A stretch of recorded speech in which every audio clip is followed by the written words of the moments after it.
वो योद्धा जिसने जीवन भर दान दिया, जिसने कभी किसी याचक को खाली हाथ नहीं लौटाया।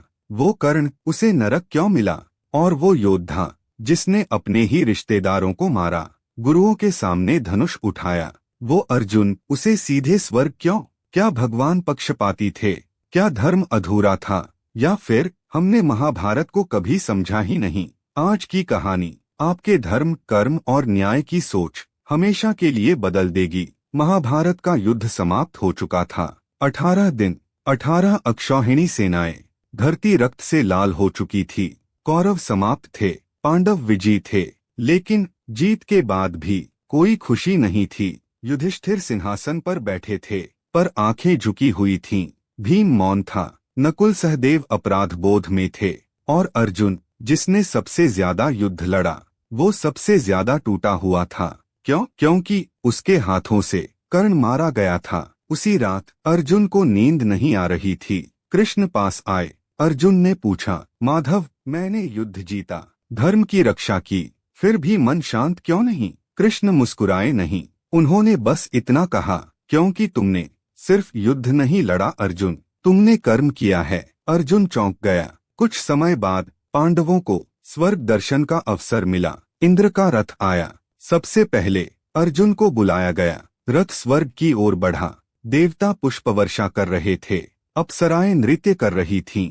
इंद्र ने कहा, वत्स अर्जुन, तुमने धर्म युद्ध लड़ा, तुम्हारा स्थान स्वर्ग में निश्चित है। अर्जुन झुक गया, लेकिन तभी उसकी आंखें एक दृश्य पर ठहर गईं। स्वर्ग के द्वार पर अर्जुन ने देखा, कर्ण नहीं था। वो चौंक गया। अर्जुन बोला, पिताश्री इंद्र, कर्ण कहाँ है? इंद्र कुछ पल मौन रहे, फिर बोले, कर्ण को नरक में स्थान मिला है। अर्जुन के पैरों तले जमीन खिसक गई। अर्जुन गुस्से में बोला, नहीं, ये असंभव है। जिसने जीवन भर दान किया, जिसने भूखे ब्राह्मण को कभी खाली नहीं लौटाया, जिसने अपना कवच कुंडल तक दान कर दिया, वो नरक का अधिकारी कैसे? इंद्र ने उत्तर नहीं दिया।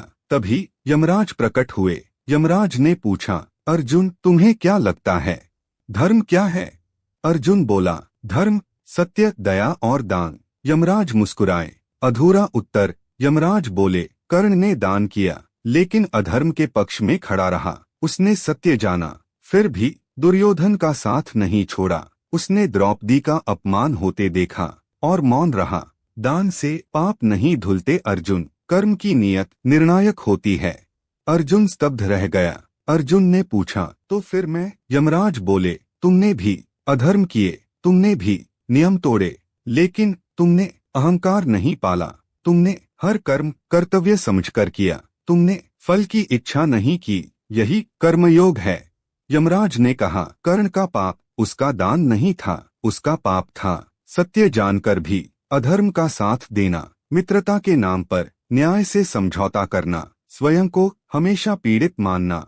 नरक सजा नहीं था अर्जुन, वो शुद्धि थी।